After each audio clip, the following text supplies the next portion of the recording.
A importância do cerrado. Esse bioma possui grande importância social para as comunidades indígenas, quilombolas, jiazeiros, ribeirinhos, babaçoeiras e vazanteiros, que extraem do cerrado a sobrevivência de suas famílias com o uso de conhecimento tradicional. O cerrado também fornece água, seja pelas águas subterrâneas, seja pelas nascentes de diversos rios que contribuem para importantes bacias hidrográficas do país. Por abrigar em seu território as nascentes das três maiores bacias hidrográficas da América do Sul, o bioma é considerado o berço das águas, que favorece a sua imensa biodiversidade. O Cerrado é o segundo maior bioma da América do Sul, ocupando uma área de 2.036.448 km², cerca de 22% do território nacional. Dia 11 de setembro comemora o Dia Nacional do Cerrado. O Cerrado apresentava uma área superior a 204 milhões de hectares. Atualmente, 57% desse total foram totalmente degradados. Desmatamento, caça ilegal, queimadas e atitudes econômicas, como garimpo, monocultura, agricultura e pecuária, estão entre os principais causadores da degradação do cerrado. Tipos de cerrado ou fitofisionomias do cerrado. Existem 8. Campos limpos é um tipo de vegetação composta por gramíneas. Campo sujo, conhecido também como cerrado ralo, é constituído por plantas do estrato herbáceo, quais os arbustos são pouco expressivos. Cerrado estricto sensu é a vegetação mais predominante nesse bioma. Constitui-se principalmente por espécies arbutivas, composta por árvores de pequeno porte com troncos tortuosos e espessos, e adaptam-se às condições do ambiente, apresentando raízes com bastante profundidade que alcançam os lençóis freáticos. Mata seca. Esse tipo de fitofisionomia encontra-se afastado dos cursos d'água, que o ipê e a aroeira são um exemplo deles, que ao longo da estação seca perdem suas folhas em razão da baixa disponibilidade de água. Cerradão é a transição entre a mata seca e o cerrado estricto sensu. Apresenta árvores com muitas folhas e ramos, além de características tortuosas. Nesse tipo, encontra-se vegetação com porte maior que os arbustos, chegando a 9 metros de altura. Matas de galeria, também conhecida como matas úmidas, são vegetações que acompanham os cursos d'água e apresentam árvores que podem atingir até 30 metros de altura, troncos lisos e folhas pequenas. Veredas, também conhecido como áreas de várzeas, estão localizados entre nascentes de diversas bacias hidrográficas. A vegetação é comumente formada pelo buriti e espécies de mata e campo. Cerrado rupestre. Esse tipo de vegetação forma-se em ambientes com características rochosas, especialmente como serras. As principais são caju, papiro, mussiri e mangabá. Características do cerrado. O cerrado é o segundo maior bioma do país e atualmente ocupa 22% do território. Sua vegetação é rasteira e baixa, chamada de gramínea, formada por arbustos e árvores de tamanho pequeno que geralmente não passam de 20 metros de altura. As árvores dessa vegetação costumam ter os galhos mais secos, duros e retorcidos, e suas raízes são bem profundas. Seu clima é tropical úmido e tem 2 estações do ano bem definidas. No inverno é muito frio e seco e com umidade do ar baixa, e no verão o clima é quente e chuvoso. O solo do cerrado é avermelhado, pode ser pobre em nutrientes e rico em ácidos. Além disso, é bem seco. O cerrado possui 2.500 variações de espécies. Alguns dos animais encontrados nessa região são onça-pintada, lontra, anta, tamanduá, preá e outros. A área do cerrado é banhada por 3 bacias hidrográficas, sendo elas Bacia de São Francisco, Bacia de Tocantins e Bacia de Prata. O Cerrado brasileiro, a savana de maior biodiversidade do planeta, tem sido objeto de ações públicas e particulares visando a conservação desta preciosa diversidade biológica, através de áreas protegidas. A Chapada dos Veadeiros está localizada no nordeste do estado de Goiás, constituindo-se das mais altas dobras da Serra Geral do Paraná, formação que se inicia próxima à cidade de Formosa e toma rumo ascendente até atingir seu ponto mais alto junto à cidade de Alto Paraíso de Goiás. As condições climáticas são essenciais para o entendimento dos aspectos relativos aos tipos de solo, a cobertura vegetal e, em última análise, a forma de ocupação antrópica da região. Sua vegetação predominante é o cerrado de altitude, mais antigo que a floresta amazônica e também que a Mata Atlântica, com matas ciliares, veredas com buritis e campos floridos de sempre-vivas, canelas de ema, ciliandras, mimosa e outros que principalmente a partir de janeiro florescem, atingindo seu apogeu em maio. Com a compilação e o levantamento de alguns estudos, foi constatada a presença de 118 espécies de mamíferos na Chapada dos Veadeiros e nas áreas do entorno, sendo 80 espécies de pequenos mamíferos, 42 morcegos, 24 roedores e 14 marsupiais, e 38 de médios e grandes mamíferos. O Parque Nacional da Chapada dos Veadeiros fica no estado de Goiás e é conhecido pelos deslumbrantes desfiladeiros e formações de cristais de quartzo, espécies e formações vegetais únicas, centenas de nascentes e cursos d'água, rochas com mais de 1 bilhão de anos, além de uma paisagem com beleza extraordinária, com feições que se alteram ao longo do ano. No Cerrado, existem 20 espécies endêmicas, cerca de 9,3% do total de espécies existentes no bioma. 12 espécies estão em algum nível de extinção, de acordo com a lista de espécies ameaçadas do IBAMA. Podemos citar como espécies ameaçadas a catita, jaguatirica, morcego beija-flor, onça-pintada, gato do mato pequeno, lobo-guará, ariranha, entre muitos outros. Há também a avifauna, onde na Chapada dos Veadeiros foram registradas 14 espécies endêmicas: a codorna, capacetinho cinza, andarilho, mineirinho, papagaio galego, entre outros. Dentre essas espécies, 8 estão ameaçadas de extinção. Além da avifauna, podemos citar também a herpetofauna, no qual contém 140 espécies. A Chapada dos Veadeiros e o Parque Nacional da Chapada dos Veadeiros não se encontram imunes às tendências mais destrutivas da sociedade contemporânea, que, visando ao desenvolvimento e ao crescimento econômico a qualquer custo, tem gerado prejuízos irreversíveis à biodiversidade. E com uma grande quantidade de espécies sendo ameaçadas de extinção, as propostas de desenvolvimento têm surgido e estão em construção. Reintrodução da fauna.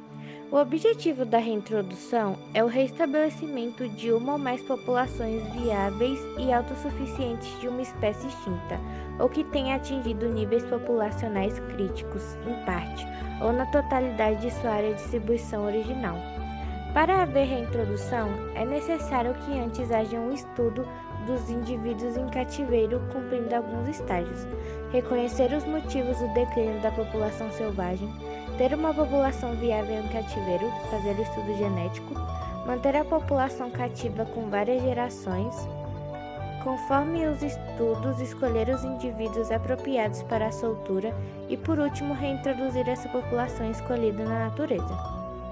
É sugerido que alguns cuidados sejam tomados para a reintrodução da espécie, como o estudo da ecologia da espécie a ser solta, checar se o local escolhido deve estar dentro da distribuição original da espécie, um estudo prévio da área de soltura, quando possível avaliar geneticamente os indivíduos a serem soltos para análise de variabilidade genética, entre outros.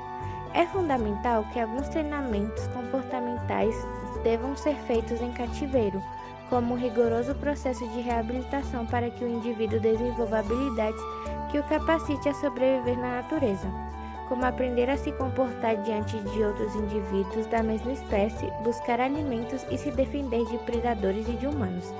As técnicas de reintrodução da fauna vêm tornando possível a recuperação de espécies emblemáticas pelos humanos, que são os responsáveis pela atual onda de extinção. A reintrodução da fauna deve ser vista como uma medida temporária, pois o ideal é que a consciência social compreenda que é muito mais econômico proteger o meio ambiente que reconstruí-lo. Até atingirmos esse estágio de civilidade, a reintrodução da fauna continuará sendo uma das mais importantes medidas para impedir que desapareçam em definitivo muitas espécies emblemáticas na natureza.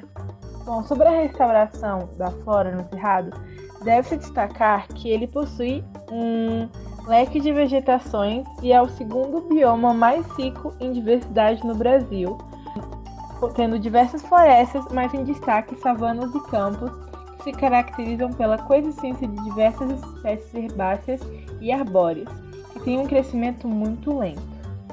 Assim, os métodos e técnicas que visam a restauração dessa vegetação devem buscar um reparo dos diversos estratos que compõem todo esse bioma.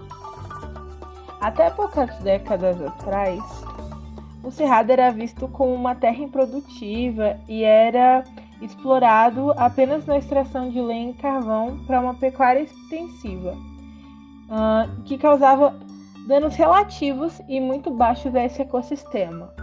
Mas, no período atual, se começou uma grande quantidade de pecuária e agricultura muito forte nessa região, o que causou impactos extremamente altos. E, paralelamente a esse avanço e essa destruição, vem crescendo uma consciência sobre a importância desse bioma para o nosso país e a conservação de seus recursos naturais. Contudo, as pesquisas sobre as restaurações da flora desse bioma também vêm sido recentes e ainda muito escassas. E com base nisso, se encontrou ainda poucos métodos de reparação, sendo eles naturais ou a relação do ser humano com isso. Deve-se destacar que uma das principais características do solo é a profundidade e a fertilidade e a drenagem dele, além da grande influência das chuvas e das queimadas na fertilidade dessa terra. A vegetação do Cerrado é adaptada a viver e se reproduzir de acordo, com essas chuvas e com a ação natural do fogo. Contudo, as sementes do Cerrado são produzidas nos finais de estação de seca, quando elas caem no chão, e no iniciozinho da estação de chuva, quando elas começam a germinar. Assim, as plantas recém-germinadas têm um período chuvoso para crescer e produzir reservas de energia para sobreviver até a próxima estação de seca.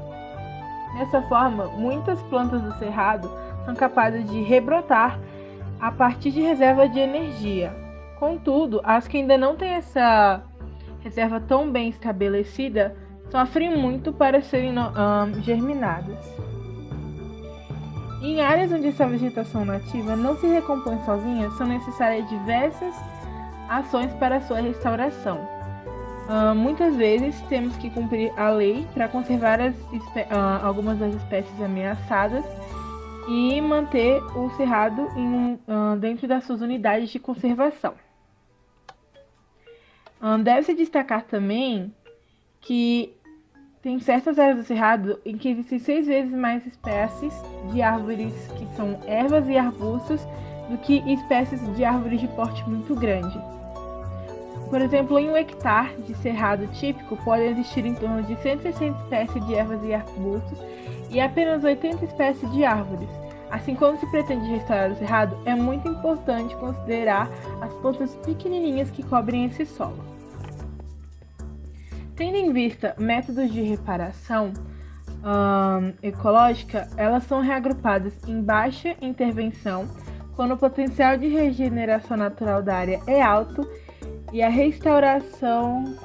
tem a restauração alta, que é a intervenção de quando a área precisa de trabalho integralmente.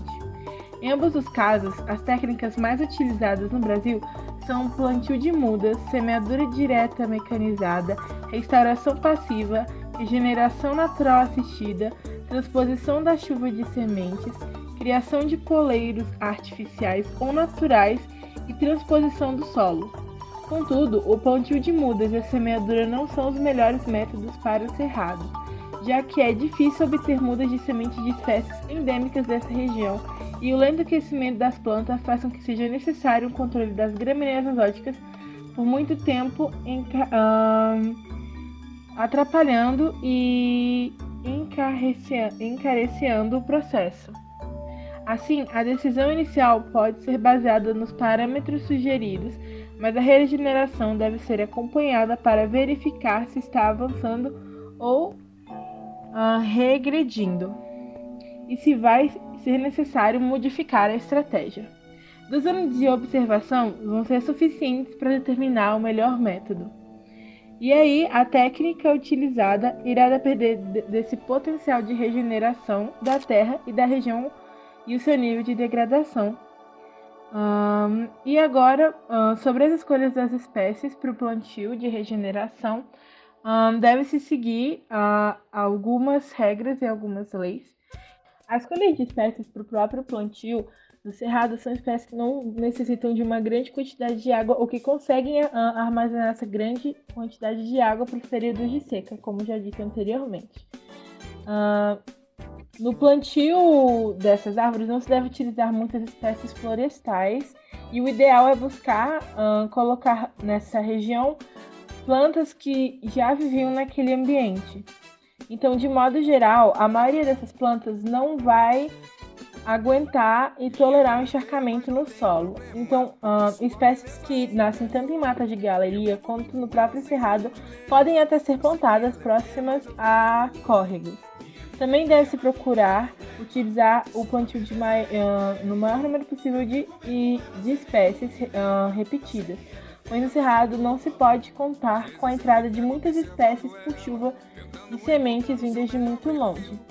A vegetação do cerrado ela é composta por árvores, arbustos e diversas plantas pequenas. E técnicas de produção de mudas são conhecidas para poucas dessas espécies, geralmente arbóreas e poucas arbustivas. Embora o ideal fosse o plantio de espécies de todos os tipos e tamanhos, e até mesmo os capins nativos, deve-se destacar as que estão escritas no Manual para a Recuperação da Vegetação do Cerrado. Sobre a manutenção dessas mudas de planta, tanto para o plantio convencional quanto para o plantio de enriquecimento, é fundamental que se efetue o controle de formigas cortadeiras antes do plantio e até cerca de 3 anos após o plantio. Há vários produtos no mercado recomendados para as condições climáticas distintas, da mesma forma que é necessário se manter livre de plantas invasoras, ao menos na área ao redor de mudas, capinando com uma coroa até que as mudas se estabeleçam e possam sobreviver às competições. O coroamento com herbicida é o mais eficaz, pois a capinação mecânica ou manual tende a facilitar a germinação de capins invasores. Na operação de limpeza tem que se tomar muito cuidado e é preciso preservar plantas nativas que venham surgir após a regeneração natural. Mas além dessas formigas, deve-se também buscar outros métodos de combate a pragas. A Chapada dos Veadeiros, além de possuir uma extraordinária beleza natural, apresenta histórias muito interessantes e bem peculiares. Bom, o nome Chapada dos Veadeiros tem origem no antigo povoado. Eles eram caçadores e cães e eram denominados de veadeiros. Daí surgiu a origem do nome Chapada dos Veadeiros. Existem incontáveis casos de pessoas que acreditam ou até mesmo tiveram contato direto com extraterrestres. O misticismo da região é bastante forte e aí muitas pessoas que passam por lá dizem que existe uma grande energia espiritual, por conta das exuberantes paisagens e a abundância de floração de quartzo. Isso porque a Chapada dos Veadeiros está localizada em uma imensa pedra única de cristal de quartzo e fica exatamente no paralelo 14. E é por esse motivo que dizem que a cidade favorece o aparecimento de OVNIs e ETs. Uma outra lenda que há lá também é a história de que há tesouros escondidos nas águas. Mas alguns antigos mineradores diziam que existia o chamado Destino das Pedras, ou seja, havia um tesouro específico para cada pessoa, e então ocorria o chamado da pedra, que provocava batidas nos cascalhos e produzia feixes de luz sobre a serra para então revelar seus esconderijos.